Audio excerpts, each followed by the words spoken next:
setting up a college for us to learn AI. We appreciate it very much. We're getting continuing Senate credits for our attendance at the AI conferences. So thank you, Senator Young, for your leadership in putting that together.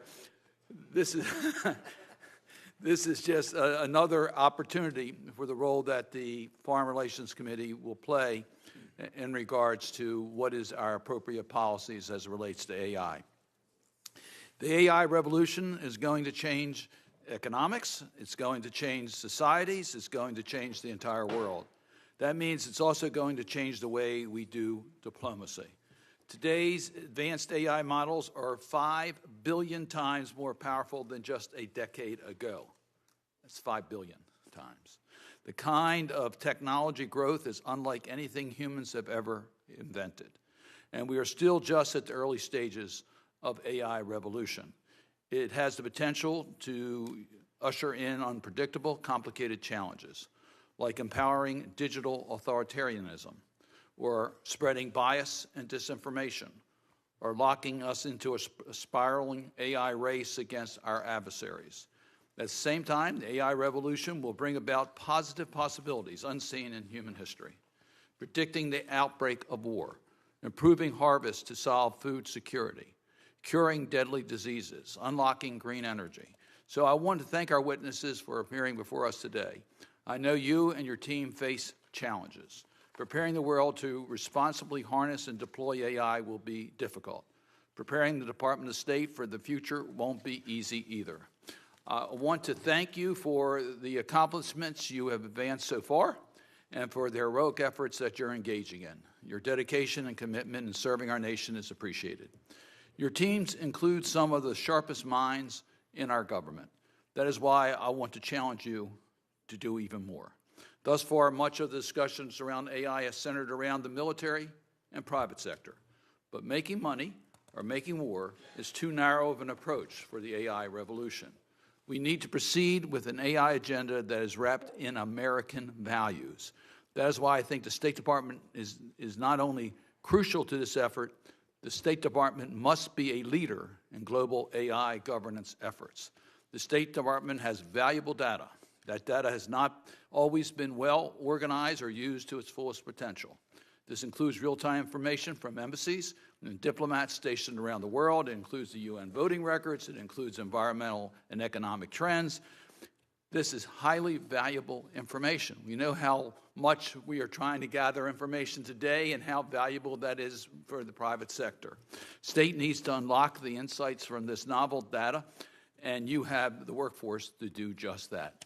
The department has concentrated of public servants who have with advanced degrees and go beyond foreign policy. Your data science experts are going to be vital in this effort. Our diplomats also must be involved as we manage our AI competition with nations like China and Russia. Diplomats know how to take on complex and multifaceted problems. They know how to balance competing ideas when making policy. And most importantly, American diplomats know how to drive an agenda based on American values. Values that need to be part of the AI revolution. Values that protect people's privacy. Values that lead to democratic elections, respect for human rights, and peace and security for people around the world.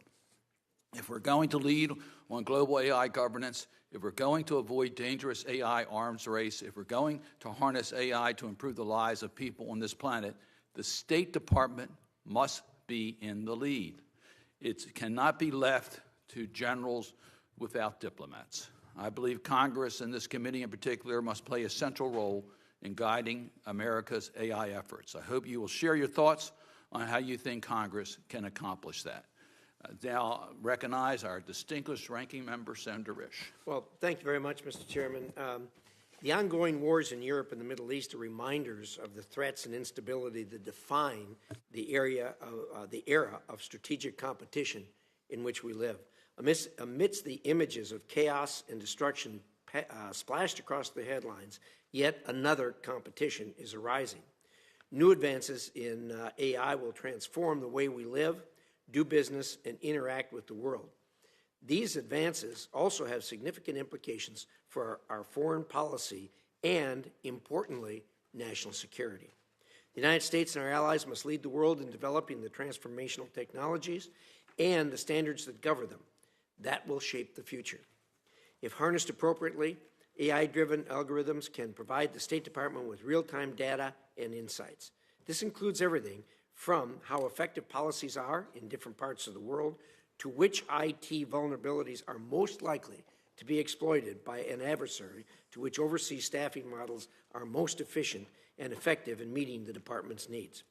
We must also prepare for the ways our adversaries like Russia, Iran, and particularly China are trying to use AI. AI-powered cyber attacks could overwhelm our defenses by rapidly identifying our vulnerabilities and exploiting them. AI-driven information operations could target government officials or certain segments of the public and confuse, distract, or paralyze the decision-making process. AI-enabled battlefield management systems could give our adversaries a decisive advantage in targeting U.S. forces and striking key weak points.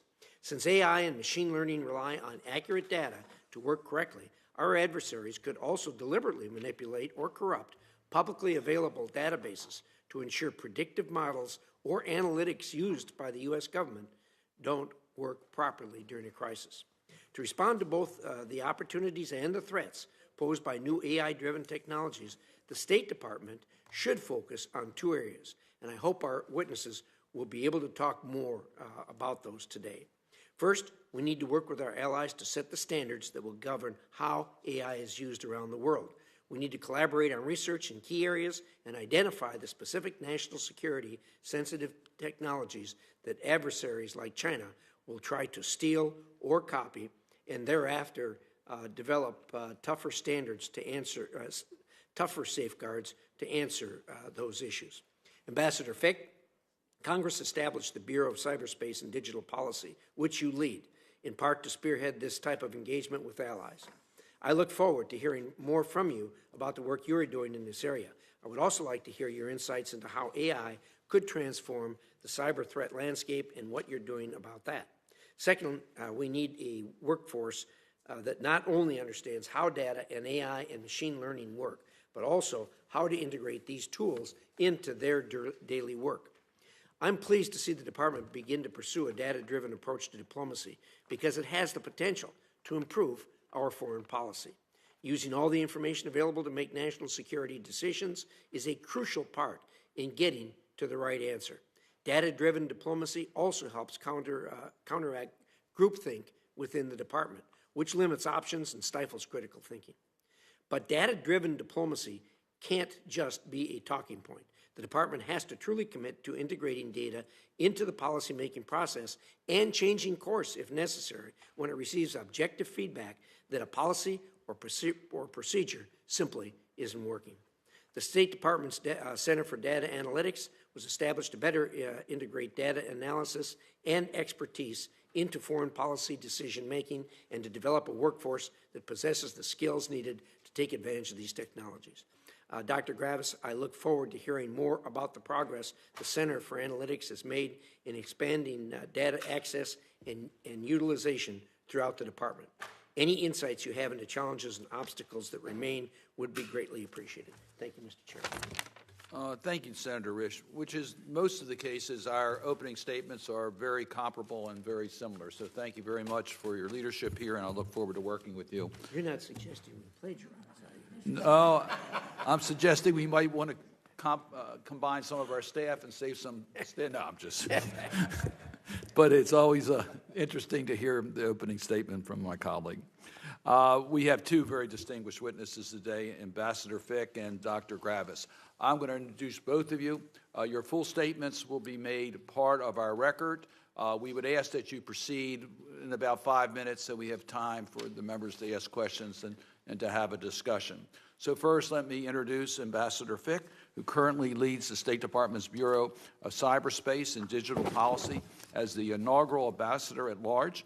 Ambassador Fick has taken the reins at a critical moment for strengthening U.S. diplomatic efforts on cyber and digital issues, particularly the rapid development of AI technologies. Prior to his leadership of the CDB Bureau, Ambassador Fick had an extensive career in the private sector as technology executive and entrepreneur. He's also served as a Marine Corps infantry and reconnaissance officer, including combat tours in Afghanistan and Iraq. We thank you for your service to our country in so many different ways. Dr. Graviss has been the department's chief data officer since December 2020.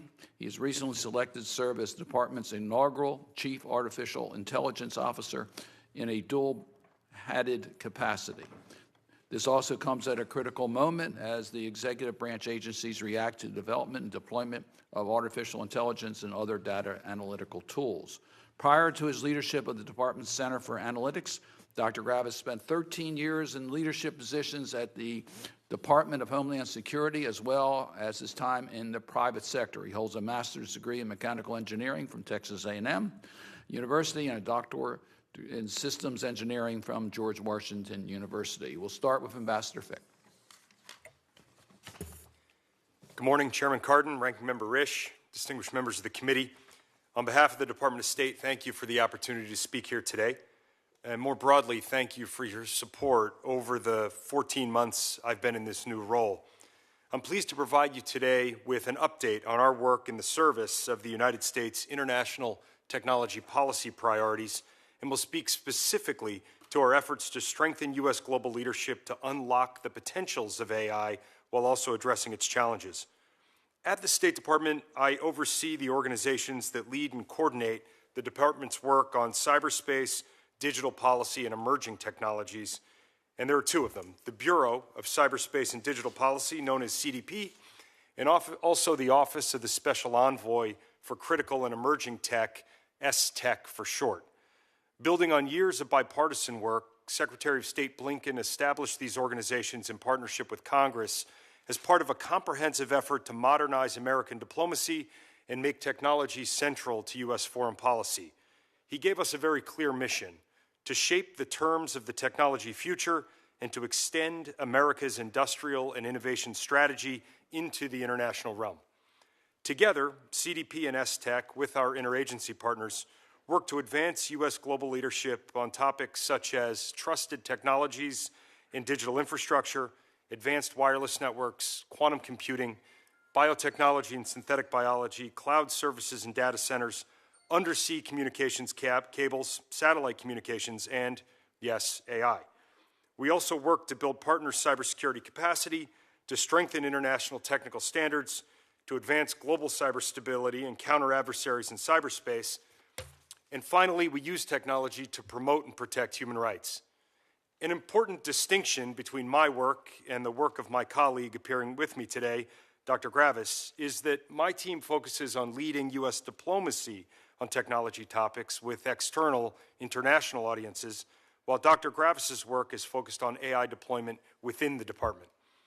As someone who spent a decade building and leading a software business, and after a couple combat tours in the Marines, I do believe very fundamentally that responsible technology innovation is increasingly a foundational source of our geopolitical power. And over the past year, I've seen firsthand how these technologies are transforming every aspect of our societies, from how we work to how we learn to how we communicate, and they're transforming every aspect of our foreign policy. Many traditional measures of national strength, such as GDP or military capacity, are increasingly downstream of a nation's ability to innovate in these key technology areas. So put simply, in geopolitical competition terms, tech is increasingly the game. It's revolutionary, it's accelerating, and the United States must lead, engaging boldly on behalf of our values and our interests. As the President recently said, we stand at an inflection point in history. Nowhere is that more evident than with AI. The decisions that we make today about how we shape the parameters around AI will define the world in so many ways for decades to come. It's a responsibility that we must assume together with our private sector, with civil society, and with our international partners. American companies lead the world in AI innovation, and the United States has increasingly strong momentum domestically to lead in AI governance. The recent executive order on AI directs the most significant action any government anywhere in the world has ever taken on AI safety, security, and trust. And it is the natural next step after having first secured the voluntary commitments that were agreed to by leading AI companies, and the President's committed to working with Congress to craft bipartisan legislation to establish an enduring domestic policy framework. At the same time, we're working internationally with our closest partners to advance our shared views on AI policy. The G7, with strong U.S. leadership and engagement, just released an international code of conduct for AI developers, which draws heavily from the voluntary commitments. I attended the UK's AI Safety Summit 2 weeks ago at Bletchley Park, hallowed ground in the history of technology and national security, and we continue to work to advance shared approaches to AI with European partners through mechanisms including the US-EU Trade and Technology Council. Countries around the world realize that AI is now the foundational technology driving advances that can help solve some of our most pressing shared challenges in science, in energy, in agriculture, in education, and more. And my team's role is to engage with the world in these conversations, to synchronize multi-stakeholder approaches on governance, to harness the benefits of AI, to mitigate its risks, and to do so while always ensuring that our innovation ecosystem remains our North Star. We do this with three orienting principles in mind. First, it's essential for the United States to lead with an affirmative vision for the role of technology in our shared future. We believe in tech's power to accelerate innovation, to solve major global challenges, and to support our future prosperity. Our affirmative vision is reflected in both our engagements and also in our foreign assistance through programs such as AI Connect and other recently announced programs to leverage AI to help reduce poverty, to address energy needs, and to improve global public health. By committing resources to these programs, we were able to secure follow-on investments from the private sector that leveraged our commitment of $15 million, leveraged that commitment several times over to accelerate progress on the Sustainable Development Goals using AI. The U.S. is the world's leader in innovation, and if we don't champion the benefits of technology, who will? That's principle one. Second, we know we must do this work in partnership with others. International partnerships on everything from R&D investment to standards harmonization to regulatory interoperability are the policy underpinnings that are necessary in order to seize this moment. No one can do this alone. No one country, regardless of how big or powerful, no one company, regardless of how advanced. So over the past year, the State Department has been engaged constantly with our allies and with our partners, bilaterally and also in multilateral venues like the G7, the G20, the OECD, the United Nations, to achieve tangible commitments on the responsible development, deployment, and use of AI. And through the executive order, the U.S. is leading by example. We're providing a model for the responsible use of this critical technology in our own government, and we're committed to increasing participation in the AI voluntary commitments among leading companies, both in the United States and around the world. Third, we recognize that all of this is happening while a determined and well-resourced set of adversaries and competitors tirelessly advance a very different view of technology's role in our future. They are aggressively trying to reshape the international rules-based order and are investing heavily in a worldview that prioritizes authoritarian tactics over democratic values and governance. Technology governance, and specifically AI governance, is one of the geopolitical imperatives of our time. We need to lead international conversations to shape the global technology landscape of the future so that AI advances democratic values and human rights, protects our safety and our security, and supports our prosperity. When the United States pulls back, our adversaries fill that void. Technology with global impact requires global action. The State Department's delivering on the important work of technology diplomacy for the American people. So thank you again for the opportunity to join you today. I look forward to your questions and your input. Thank you very much, Mr. Ambassador. Dr. Graviss? Chairman Cardin, Ranking Member Risch, distinguished members of the committee, thank you for this opportunity. I'd like to echo Ambassador Fick's message that we appreciate the committee's effort to understand the role of artificial intelligence both at the department and in our global diplomatic efforts. Serving as the department's first Chief Data and AI Officer, I lead the Center for Analytics. Formally launched in 2020, the Center for Analytics is innovating with, among other things, AI pilots while instilling a culture of responsible AI use across the department. To elevate our collective data and AI proficiency, our stellar team of data scientists and engineers and analysts partner closely with dozens of bureaus, offices, and posts across the department. Our work delivers on the President's executive order on safe, secure, and trustworthy AI, which emphasizes the transformative potential of AI in government. Just last week, the Secretary released the department's first ever enterprise AI strategy. This strategy will provide our world-class diplomatic corps with advanced AI governance and analytics, training, and infrastructure to prepare them both for enduring and emerging policy challenges. As Ambassador Fick noted, our technology leadership is stronger when we set a compelling example. With that, I'd like to share 4 important insights from our journey thus far. First, at State, we see a booming demand for data and AI services across the department. Over the past 3 years, the Center for Analytics has received over 350 project requests from all corners of the department. Some of them promote foreign policy objectives, while others bring about operational efficiencies. Second, on the talent front, we're positioning federal data science skills as close to the mission as possible. Our efforts range from hiring data scientists to offering extensive AI-related training for department employees at all levels. Third, we're already elevating our diplomacy and enhancing operational efficiencies. We're not starting from scratch. For example, by including a data scientist at COP27 last year, the U.S. delegation had access to real-time modeling on other countries' proposed policy changes, which elevate our country's negotiation position. As another example, one of our partner bureaus, the Bureau of Conflict Stabilization Operations, employs computer vision to document war crimes in Ukraine using satellite imagery.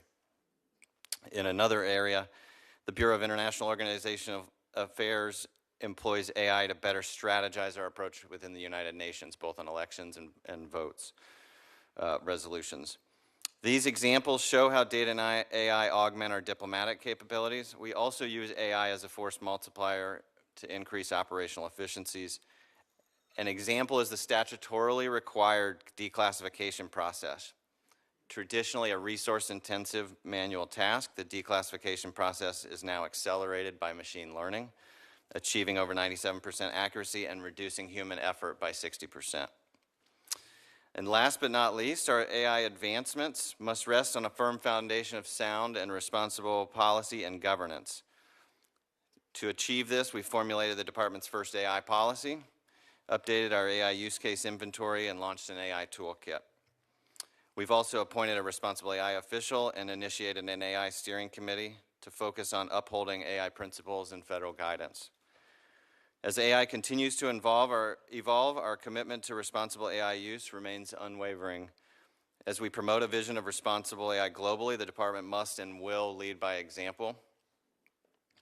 Secretary Blinken believes that our workforce is more equipped to lead globally when provided with timely, relevant data. AI enhances this data's power, unlocking our workforce's utmost potential. We are committed to harnessing AI's potential, and we're committed to doing it in a manner that's safe, secure, and trustworthy. Thank you for your attention. I'm eager to address your questions and collaborate on the promising future of responsible AI at the State Department. Well, thank you again, both of you, for your testimony. We'll go through 5-minute rounds. Mr. Ambassador, you pointed out that America is the leader in innovation and technology, and we accept that, but I don't want to be naive about it. And Dr. Graviss, you're talking about how you're implementing it in our own use in our department. But we've seen this before. We've led in technology development, only to see the autocratic regimes that don't play by the same rules that we do try to steal our information. And although we will proceed with both on cyber and on AI within our values, our adversaries do not share that commitment to our values. So there are lots of tools in our toolkit, executive orders that you've already mentioned, and the executive orders and treaties. I am just interested as to how you see the standards being developed. You talked about voluntary standards by what we do. That works up to a point, but we know that the PRC is not going to be as nice as we are in the protocols and adhering to standards. So where do we go as far as establishing international guardrails? Are we looking at just America leading through example, or are we looking at more enforceable ways to establish international guardrails? Thank you, Senator. Let me share a perspective on that and try to highlight a handful of things. First, we started with the voluntary commitments for two reasons. First, voluntary by definition on the part of the companies does not constrain innovation. And again, we're in a race with our geopolitical adversaries, and we cannot afford to hamstring our innovative competitive advantage. So voluntary equals innovation. Voluntary also equals speed. The voluntary commitments are not intended to be the last step in our domestic or our international governance structure. They're a first step. And they do a couple of things. They allow us to build international consensus around a fairly robust set of commitments on AI safety, security, and trust. Safety means ensuring that the models don't return the most dangerous results. Security means ensuring the cybersecurity and other integrity of the models themselves. And trust means helping to ensure that users, the consumer, can distinguish between AI-generated content and not AI-generated content. So that's fine for our allies that we have a relationship with. But the autocratic competitors we have, whether it be PRC, whether it be Russia, whether it be North Korea, they're not following those guidelines. So what protections are you negotiating that will provide either incentives or disincentives for those who want to violate international protocols? Yeah, I'll give you three things.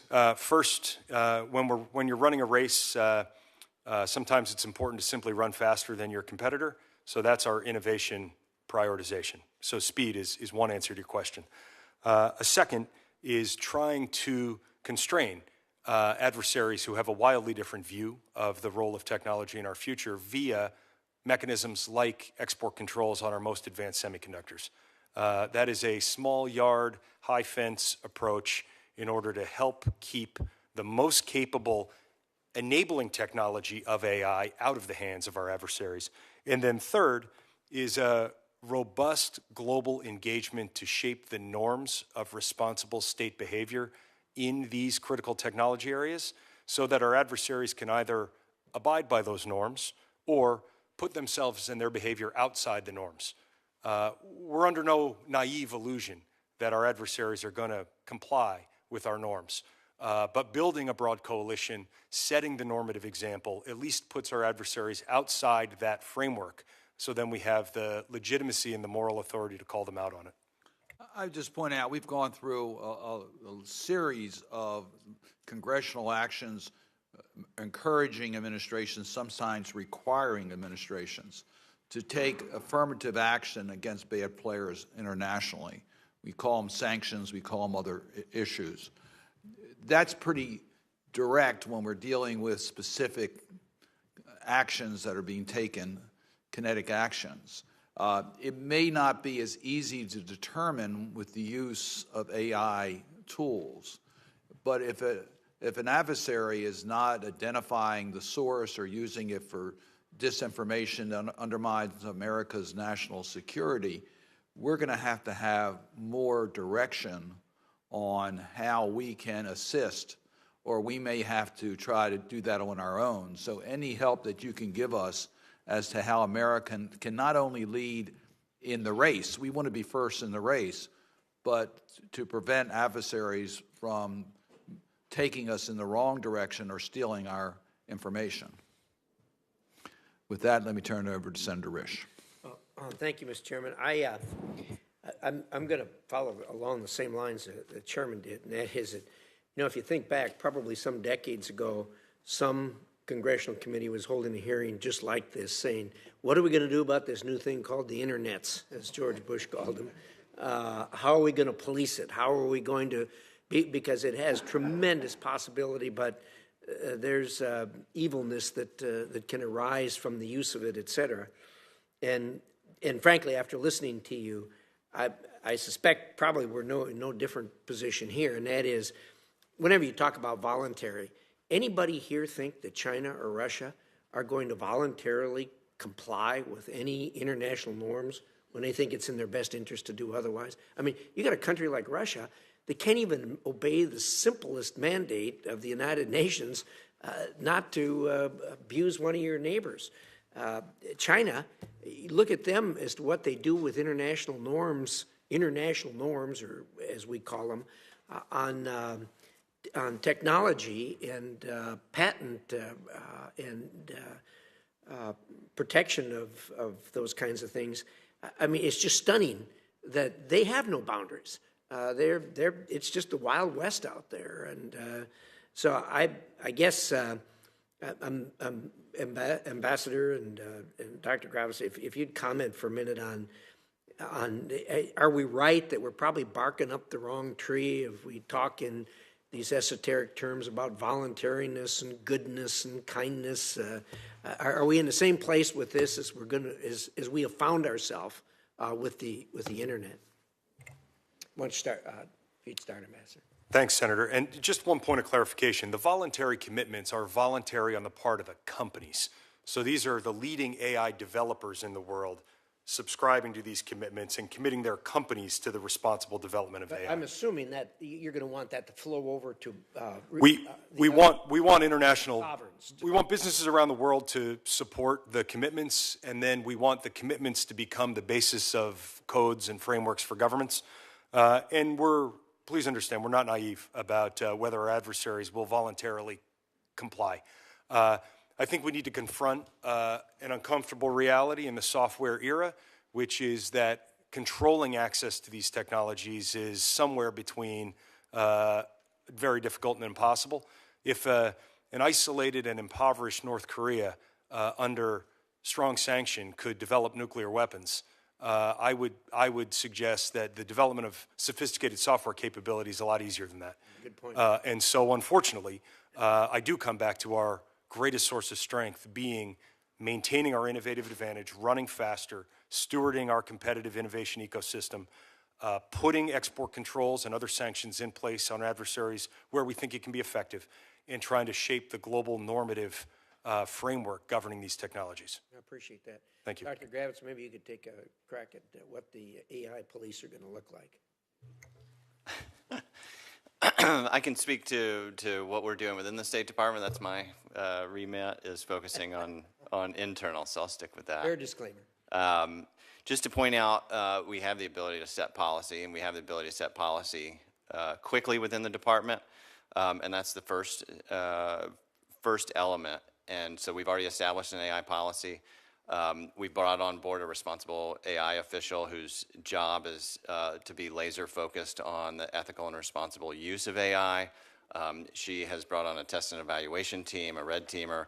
She's got these kind of capabilities on her team to provide independent assessments, independent evaluations of AI that we onboard in the department. So we have that policy lens, and then we also have that independent look that we're focused on.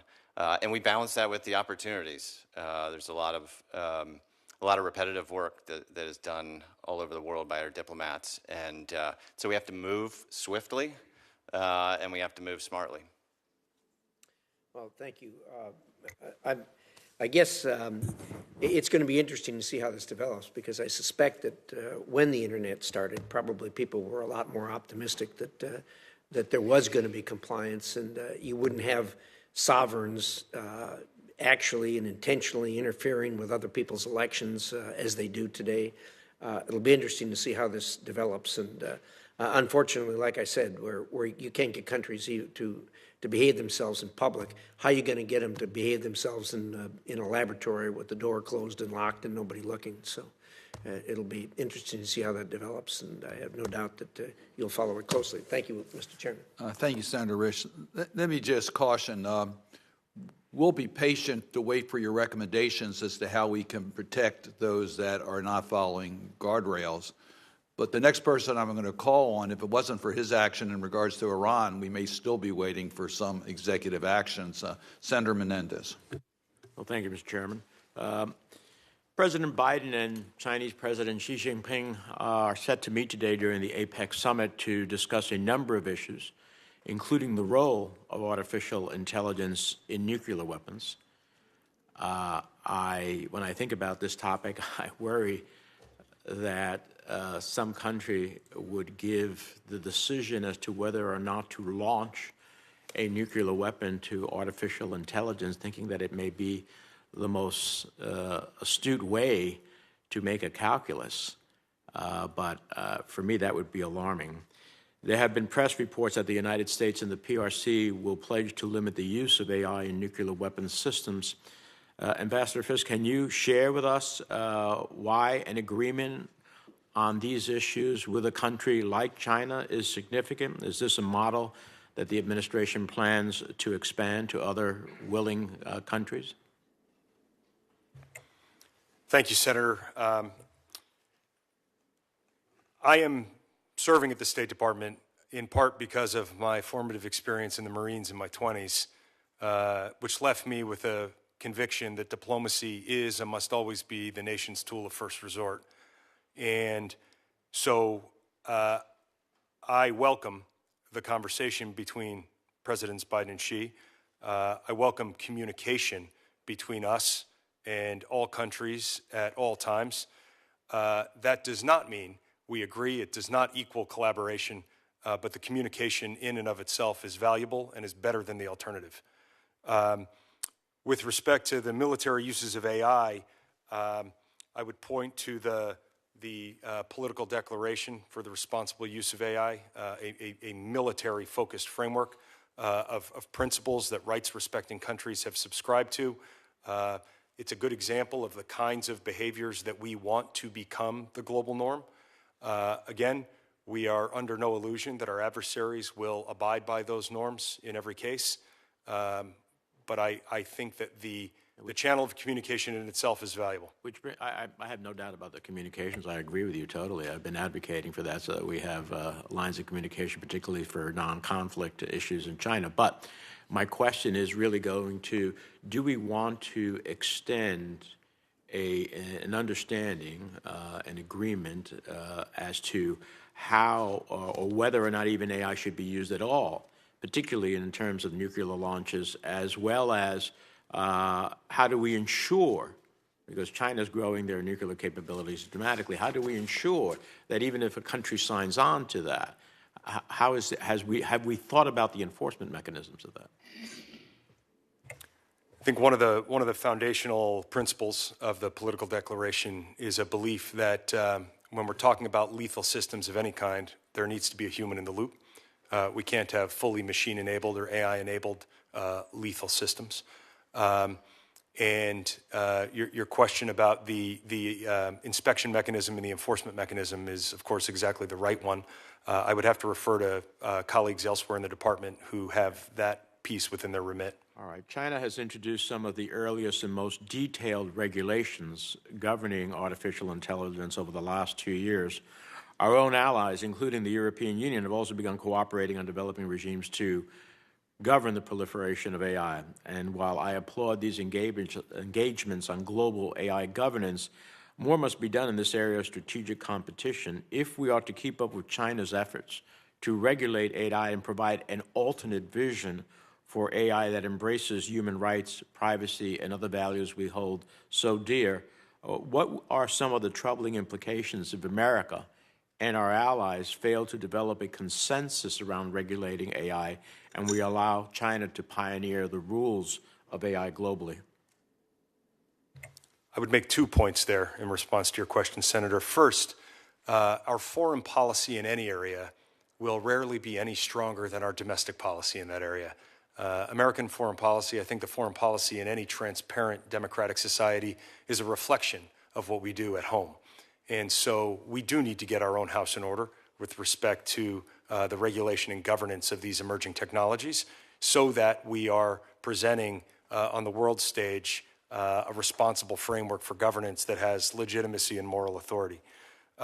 Second, there's no room here for one of the concepts that even our closest European allies advocate, which is digital sovereignty. I would argue we need to think about digital solidarity. We have to think about close collaboration with our closest allies and partners to coordinate R&D investment, to coordinate regulatory interoperability, companies want large harmonized markets. We need the combined integrated efforts of our best universities, of our students and workers. So it points to the importance of our domestic regulatory regime. It also points to the importance of our allies and partnerships in order to both shape the international normative environment and also present the strongest unified front against the PRC model. Mr. Chairman, if I may, I'm going to just submit a question for the record since my time has expired, but I'd like really a responsive answer to it.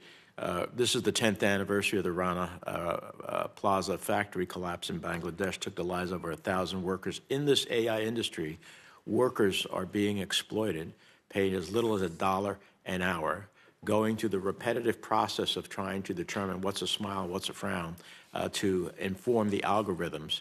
I would like to see us lead in this regard to make sure that we don't have worker exploitation globally in the development of AI. I'd like to see what the department is doing with that. Thank you, Mr. Chairman. I'd be interested in that answer also.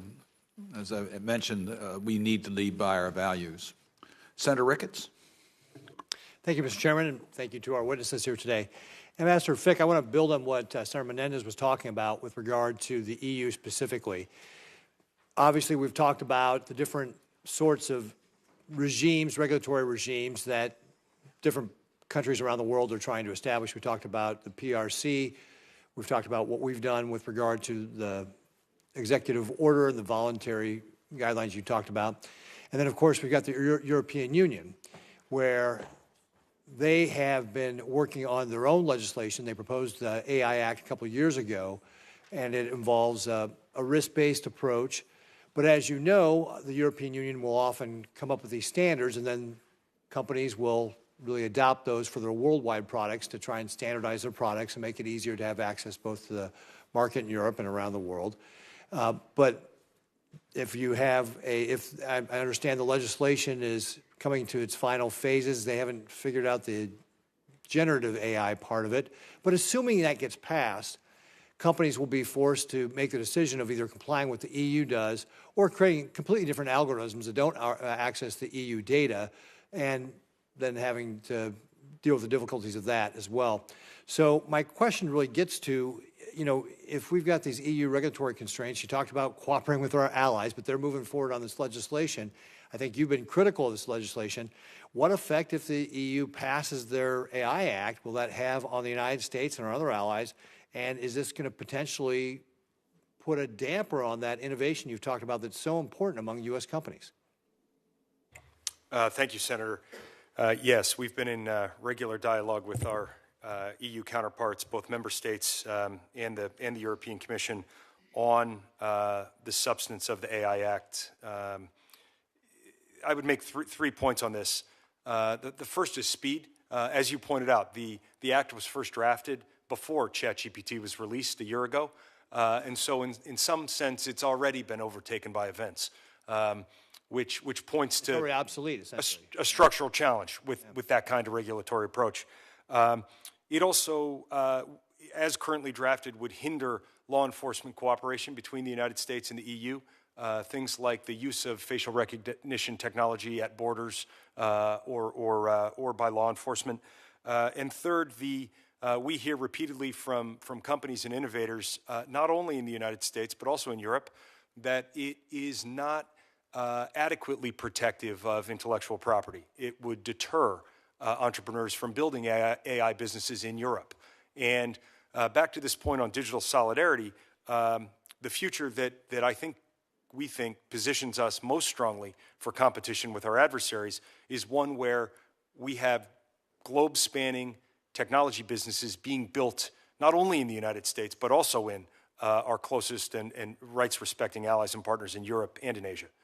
Well, for all those reasons you just talked about, how we want to be working with our allies in Europe, and yet they are pushing forward with this, frankly, it's already obsolete now, right? Or at least it's not complete legislation. What is the State Department doing to get them to maybe to slow this down, to be able to work with us more carefully, to create that regime you're talking about where we can be on the same team with regard to pushing back against the People's Republic of China and not creating an obstacle to us working together to oppose them? We're pushing in every forum on this, multilaterally and bilaterally. I'll give you 3 examples. Over the last 3 weeks, I met with the German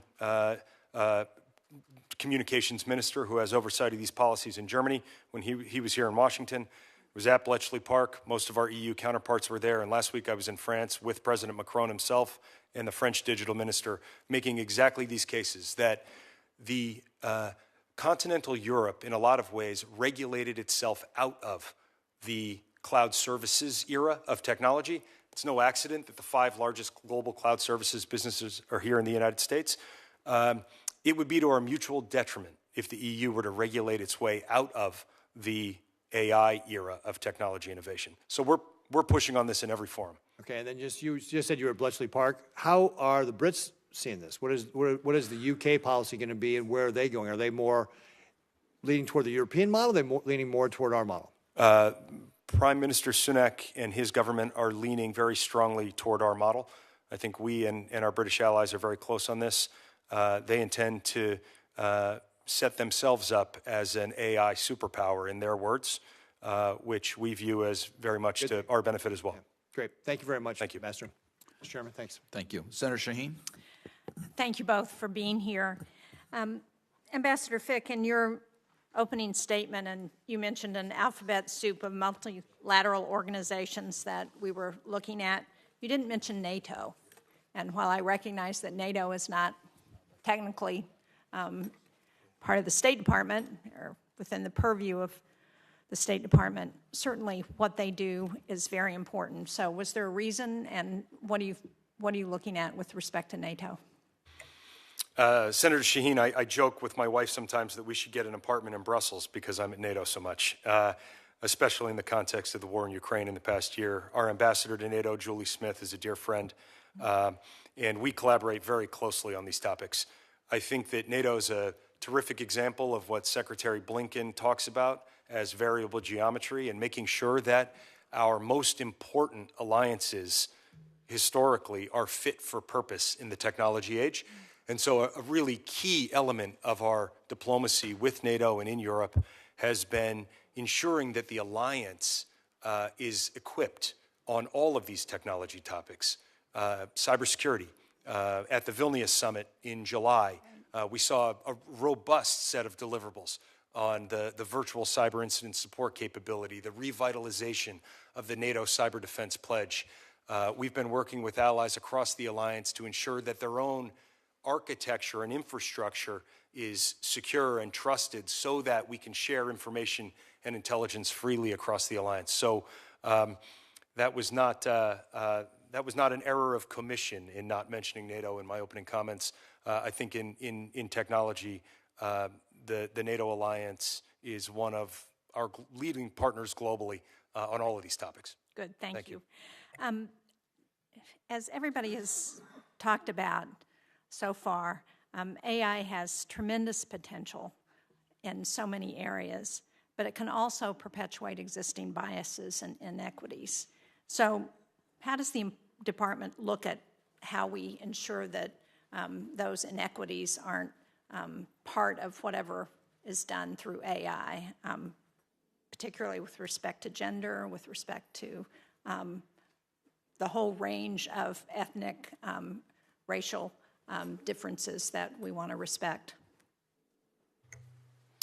Thank you, Senator, for the question. I'll make a few points here. One is it starts with training, leveling up the literacy when it comes to data, when it comes to AI, when it comes to algorithms across the department, so we understand that this is a possibility. The second is using good data. Good AI rides on good data at the end of the day. And so the focus of ours is to how do we bring this kind of technology into our department in a secure infrastructure and apply this technology on data that we manage, data that we can ensure the quality of. That's the second point. And the third has to do with our partnership with industry, which is really focused on the procurement process. How do we ensure that software procurement includes the right policies and requirements to make sure that our industry partners are providing technologies that are free of those types of biases you mentioned? Great. I want to be a little more parochial now. In my office, the number one constituent issue we hear from people about are visas, passports, challenges with our immigration system. Yes, and the State Department, particularly during COVID, had some real issues in countries around the world in terms of processing those kinds of issues. So tell me how AI is going to help us make sure we can process those kinds of constituent concerns faster so that we can provide service to people who need it. The passport organization within Consular Affairs isn't using artificial intelligence at this time, so. I know they're in New Hampshire, or at least one of them is, so we're very aware of that. We'll make that point first. More broadly, we see this as a real opportunity to reduce the type of repetitive rote work that happens across the department, both domestically and overseas. We're taking a very pilot-centric approach, starting small, learning a lot, scaling where it works, and we've seen some real success with that approach. And so, assuming that you continue to see success, what do you need in order to ramp that up? Do you need resources? Do you need more people? Do you just need the IP to share those with our embassies around the world? I'm a systems engineer, so you know what goes in can increase the output. So in my mind, it's resources in terms of infrastructure and in terms of personnel. Right? It's people without the actual technology, without the data to be able to employ it aren't going to get very far, and technology without the skilled workforce that we're currently aggressively trying to bring into the federal employment within the State Department. You know, you got to have both. Thank you, Mr. Chairman. I assure you, Senator Shaheen has the support of every member of this committee on consular services to be streamlined and made more timely. It would make our life a lot easier, I assure you of that. Senator Brasso? Thanks, Mr. Chairman. For either of you who want to address this, I have with me today the principal and a number of teachers who are here from the Southside Elementary School, Powell, Wyoming. They're a blue ribbon school, one of only two in the state of Wyoming, and they're here for the national celebration of their achievements, and this has to do with AI, TikTok. So whoever wants to answer, because reports do indicate that that TikTok is harvesting vast amounts of data from millions of users in the United States, many of whom are students. It's owned by a company based in Beijing. Although TikTok executives deny it, many experts believe that the Chinese government has access to TikTok's American user data. So the question is, do you believe that TikTok is using data collected from its application to feed Chinese artificial intelligence, the machine learning algorithms, and what the implications are for us here at home and for students all around the country? Thanks, Senator. A couple of points on that. I would point out, of course, that the administration has enacted a ban on the installation of TikTok on federal devices, which should speak to, I think, our perspective on the risk involved. And the second observation, I am probably the least popular father in my daughter's middle school because of my personal views on this point. And my request to you would be that that we try to speak with one voice as a country, that we adopt a position via a democratic process that acknowledges what you have said. Anything you'd like to add on that? Thank you, Senator. I would say we're worried about our data too at the State Department. How do we ensure that that our employees are not putting sensitive information out on the web? And so we have existing policies in place that need to be reinforced, and training and literacy has to go along with that. And then we need to move aggressively to onboard this kind of technology into the infrastructure that we micromanage, that we have tight security controls on, and that we're constantly monitoring. Thank you. Mr. Fick, China continues to infiltrate top U.S. companies, laboratories, universities to, I believe, steal valuable American intellectual property. The impact on the economy is massive. The Chinese Communist Party clearly attempting to surpass America in terms of our economic strength, military strength, international influence. So a senior FBI official had said earlier this year, nation-state adversaries, particularly China, pose a significant threat to American companies and national security by stealing our AI technology and data to advance their own AI programs and enable foreign influence campaigns. How do you assess the threat of China's increasingly adversarial government to the United States? Senator, I certainly agree with that assessment that intellectual property theft by the PRC has stripped critical competitive advantage out of the U.S. economy for several decades now. Our response to that, or uneven response to that, has put us in a deterrent hole. And there's a very real threat to the security of our most advanced AI systems going forward. It's why one of the pillars in the voluntary commitments is the security pillar, which is standards around cybersecurity testing, disclosure of testing results for our most advanced frontier models, and a very real shared focus by the government and these companies on safeguarding that aspect of our innovative advantage. And then final question, since Senator Risch started by talking about the leadership that we've taken in the United States when it came to the internet years and years ago. We led in this sector because we chose to take a kind of a light-handed regulatory approach. A number of us in the Senate have met with, we've had discussions on AI with Elon Musk, Mark Zuckerberg, a number of the leaders in the technology there. Do you believe that a light-handed regulatory structure or a heavy-handed structure, if you will, is best for promoting American leadership and innovation in artificial intelligence and the machine learning technology?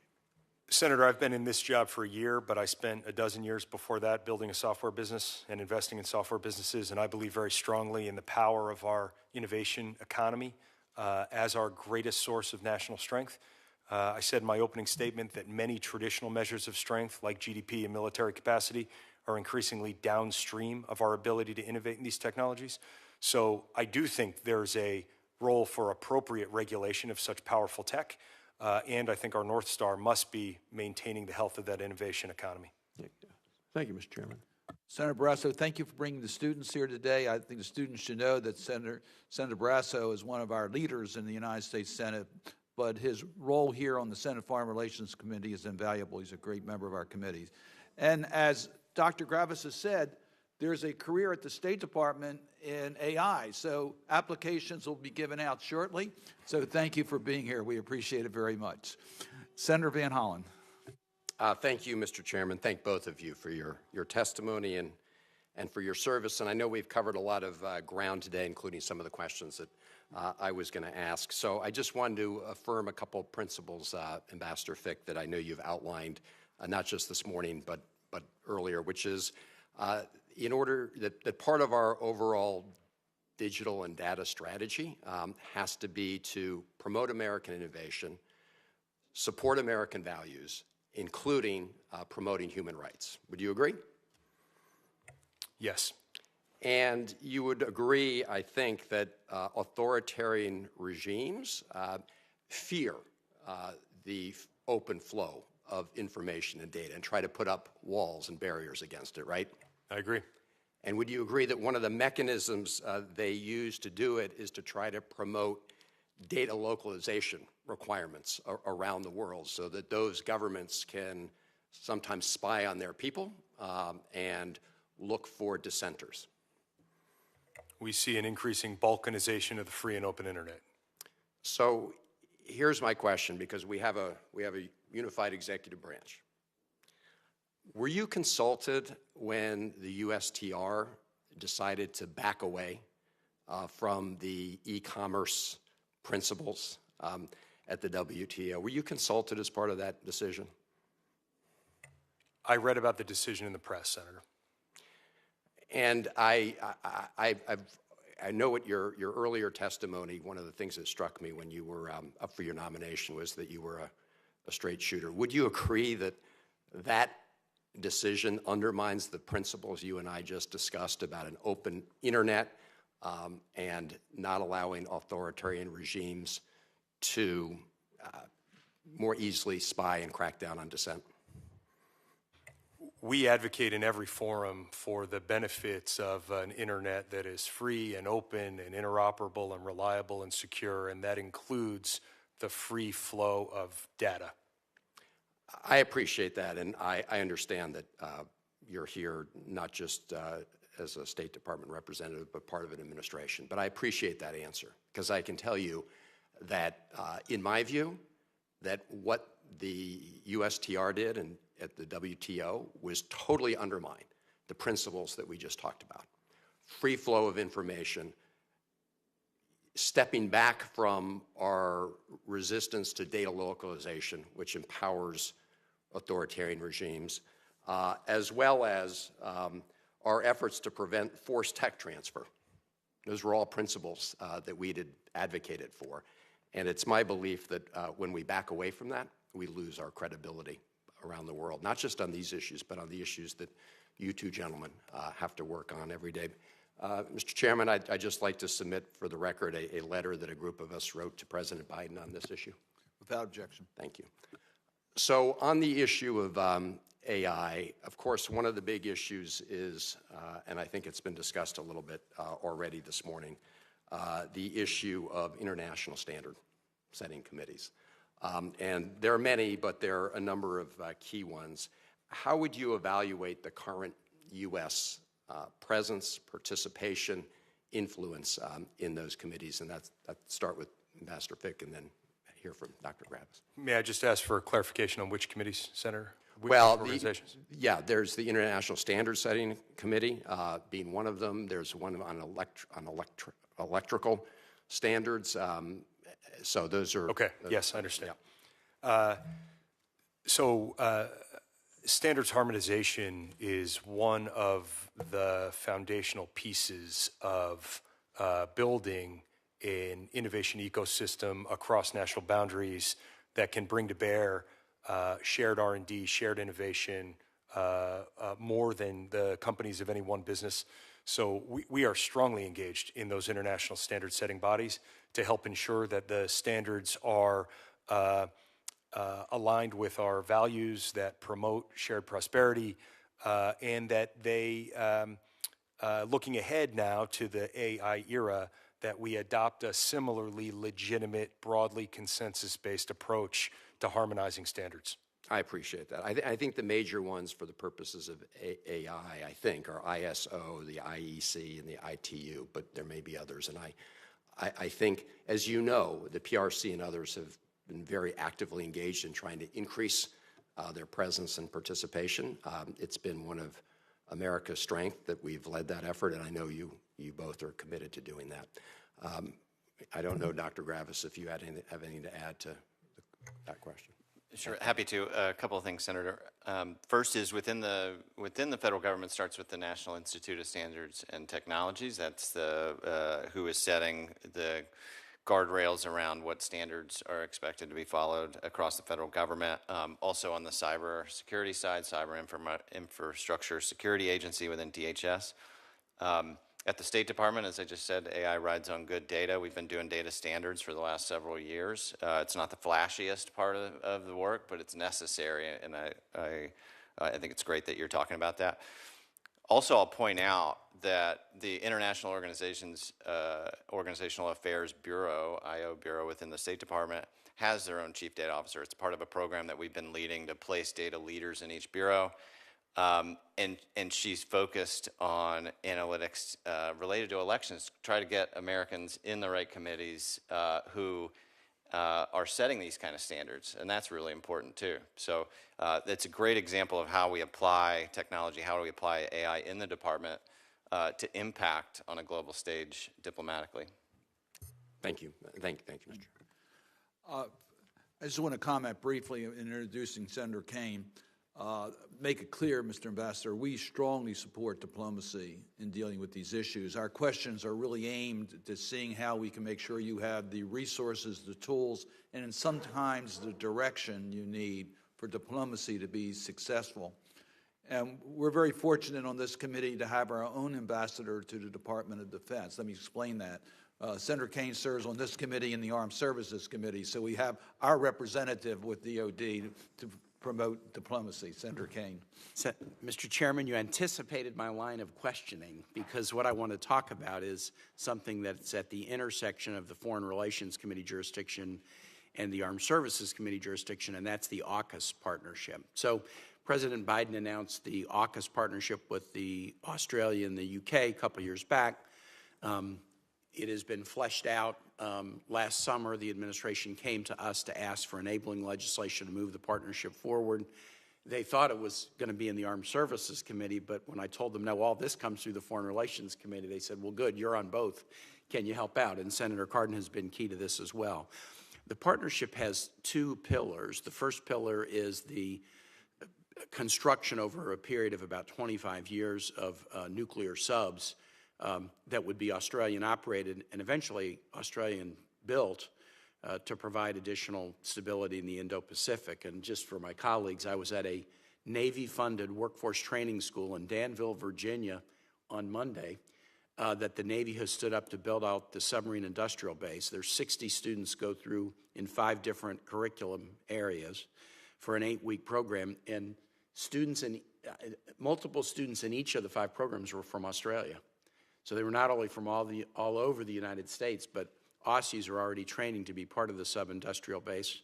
And Aussie sailors are now part of the nuclear power school that the Navy operates in South Carolina. So even though the first subs are not going to be purchased until the 2030s or built in Australia until the 2040s, we are integrating.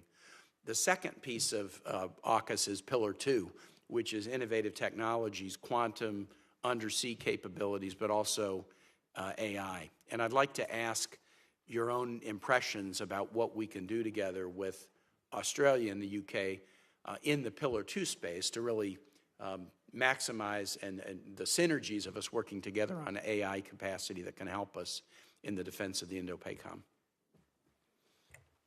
Thank you, Senator. Happy to address that. I think that my overarching view here is maybe reflected in the way Senator Blinken talks about alliances and partnerships that are fit for purpose, the variable geometry of our alliances and our partnerships, and pulling on the right partners in the right fora at the right time to accomplish our highest priorities. This is a good example. Specifically, in the innovative technology pillar for AUKUS, I'll point to one thing that we announced just a few weeks ago during the Australian Prime Minister's visit. I've been working closely with Ambassador Kennedy on this for months, and that is partnership on undersea cables connecting Pacific Island countries. And what's interesting here, I wish Senator Shaheen were still here, because one of the world's leading manufacturers of undersea cables is in New Hampshire. And so we have a national champion in the United States in this regard. And we have an opportunity now to lay trusted cable to connect Australia and the United States, but also to link together other key strategic geographies in the Pacific, and do it in a way that is part of a vertically integrated technology stack. So let me just explain for a moment what I mean. The cables as the baseline connectivity. Those cables are essential for the data backhaul if we were eventually to build data centers, say, in Australia, so that key countries across the Pacific could migrate their government enterprise to the cloud, could ensure continuity of communication and continuity of operations in the event of a contingency scenario, and then put top-notch, cutting-edge cybersecurity on top of those data centers. So again, a layered approach of trusted cables, trusted data centers, and advanced cybersecurity. So that's what we're in the early stages of doing in partnership with Australia and others in the region. I think it's really exciting, and it's a template that we ought to be able to replicate now in other geographies. My colleagues asked questions earlier that led you to talk about some of the different approaches that the EU is taking, for example, compared to the United States, and the hope that the UK would be more aligned with the US in terms of AI regulation, less centralized, possibly. My hope would be that as we're having those discussions with the UK, we also keep Australia in mind, because I think if we're going to make this Pillar 2 part of AUKUS successful, the greatest alignment between the U.S. and U.K. and Australia on matters like AI regulation would be helpful. I hope we might be able to convince the EU to come more of our way as well. But if you have any thoughts about the Australian approach to AI regulation, I'd love to hear them, but at least I would like to encourage that we include Australia in the discussions that we're having with the UK around alignment. I agree completely, Senator. I was at Bletchley Park for the UK AI Safety Summit a couple of weeks ago. At the end of the summit, we released the Bletchley communique. Australia is a signatory there, and so I think we're fully aligned. Great. Thank you, Mr. Chair. Senator Young. Well, thank you, Chairman, for holding this very important hearing. I thank our witnesses for your service. It's such an important topic we're all dealing with in various ways. I'll dive right in. Ambassador Fick, I have a number of questions for you. I ask that you keep your responses as tight as possible so we can get through them. As we think about harmonizing AI policies and R&D between partners and allies, can you speak, Ambassador, to the importance of forging clear and enforceable digital trade rules that will ensure the regulated flow of data across international boundaries that may enable future AI and machine learning systems, and which have to entail necessary cross-border privacy protections? There's a possibility that a failure to reach these sorts of rules and agreement on the rules may jeopardize AI collaboration and cooperation. Ambassador, do you believe it would be to America's advantage to prioritize digital trade in our multilateral and bilateral trade negotiations? Not a trick question. Thanks, Senator. And I was at Purdue a few weeks ago in Indiana. Yeah. And let me just say that Keith Kroc, who's endowed a Center for Tech Diplomacy at Purdue, in many ways was my predecessor with this portfolio, and put the markers down on some essential topics, and we've tried to carry that work forward. Yes, in a word, I think that harmonizing data flows and prioritizing digital trade in our international trade agenda is an important component of American competitiveness in the 21st century. How do we get there? Through a series of bilateral and multilateral negotiations that result in outcomes like the US-EU data privacy framework. There's no silver bullet here. I think it's a lot of hard-fought diplomacy bilaterally and multilaterally. I agree with you. And I know others in the administration agree with that perspective as well, because trade is at once, it's a vehicle for upward mobility, for prosperity, but also for forging tighter relationships among countries and regions. And I think it's very important that everyone in the administration regard it as such. So we'll continue to work on the Finance Committee and the Foreign Relations Committee on the topic of digital trade. Ambassador, can you speak to how your Bureau is approaching the use of artificial intelligence in converging technologies, like synthetic biology, especially in gene synthesis and gene editing, as you promote the responsible adoption of artificial intelligence? I think the simplest answer to that question, Senator, is that we have seen the PRC run what we now call the Huawei playbook in telecom. It is a series of has a series of elements: IP theft, subsidies. That playbook, that rough template, is now being run by the PRC across a whole host of other emerging technologies, including synthetic biology. All right. Thank you. There is much congressional discussion, Ambassador, around the regulation of artificial intelligence. As the chairman was kind to acknowledge earlier, I've been pretty involved in many of those conversations. And much of what we discussed has centered on whether we can use existing statutes and regulations for specific use cases of artificial intelligence. I think this is probably the approach our country will take on a going forward basis. But this same sort of debate about how conceptually you approach AI regulation extends to the global harmonization of policies across countries, across regions. There have been countless forums already, and I think that's a good thing, to discuss artificial intelligence, from the G7 to the EU, to a recent conclave on safety as it pertains to frontier models. That was in the UK. And making sense of how our country is going to approach harmonization can sometimes be complicated and confusing. So from your vantage point, Ambassador, how is the department approaching this question of global harmonization? Is the intention to pursue action through existing multilateral institutions, or instead to convene special multilateral conventions or pursue bilateral agreements? And then in any harmonization effort, what role do you envision the U.S. private sector actors are going to play? Thanks, Senator. Yes, just in the last 10 days, we've seen 4 strands come together. We've seen the AI Code of Conduct for Developers at the G7, the American Executive Order, the Bletchley Convening and Communique, and the AI Act, the EU AI Act, in trilogue negotiation.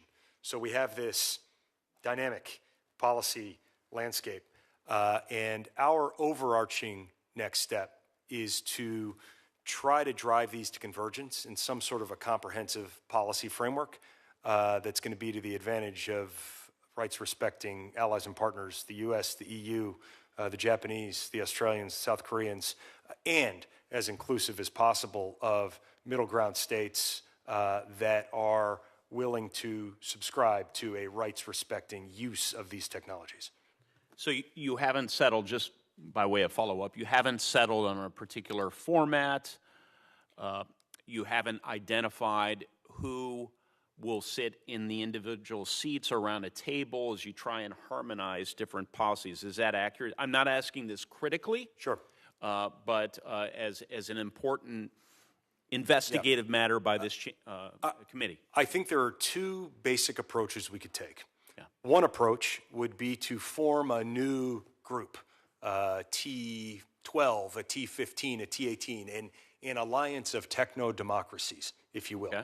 That's been in the press, in think tank world. It's been a subject of discussion. The other general approach is to use the alliances and the partnerships that we have, or to create new ones and make sure they're fit for purpose. Senator Sheen's question about NATO, Senator Kane's question about AUKUS.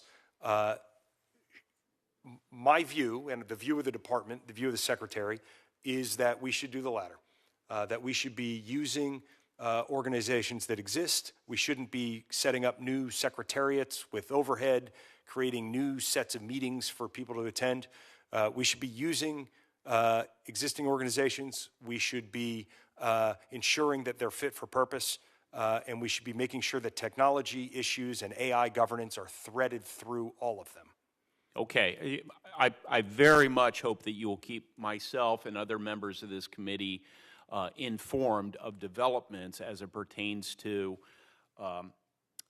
who you'll be convening, when you'll be convening them. I hope it's not in the very distant future. That is the first quarter or 2 of next year, and what you anticipate the agenda looking like. And Senator, if I may, you asked a question about the private sector. I think it's important to address it. Yes, sir. So the private sector has been front and center in these discussions from day one, starting with the voluntary commitments of the White House. They've been involved in every multi-stakeholder consultation in the G7 and the G20 and other fora. They were present in force at Bletchley Park, widely consulted on the EO. Again, back to the point that the bulk of the innovative horsepower in our economy sits in the private sector, the bulk of our talents in the private sector, the bulk of the attack surface we care about protecting is in the private sector. This only works if it's truly a multi-stakeholder process involving governments, companies, and civil society and other organizations. Thank you, Ambassador. Thank you, Chairman, for your patience. And let me again acknowledge that Senator Young has been instrumental in bringing together the top experts, basically in the world, on AI in a nonpartisan environment where we can really absorb and try to understand where we are today, where we are heading, and what are our options and what are our needs. So thank you very much for that help. Appreciate it very much. Senator Risch, anything further? Good, thank you. Let me thank our witnesses. Let me just underscore the point. We recognize this is not just a governmental exercise. It's the private sector as well. But the private sector also needs to have guardrails and needs to be protected. So that's why the global rules are incredibly important for how the United States leads in establishing those global rules, not only for state actors, but also for private companies. This conversation will continue. We anticipate there's going to be legislative action throughout 2024 in regards to AI to try to get a handle on appropriate guardrails and to give us the tools so we can continue to lead in innovation, but also in the responsible use of AI. So thank you both for your contributions, and we look forward to the continuation. The record will remain open through close of business on Friday. For members who may have questions for the record, we would ask that you respond in a timely way. Thank you. Thank you for having us. The hearing is adjourned.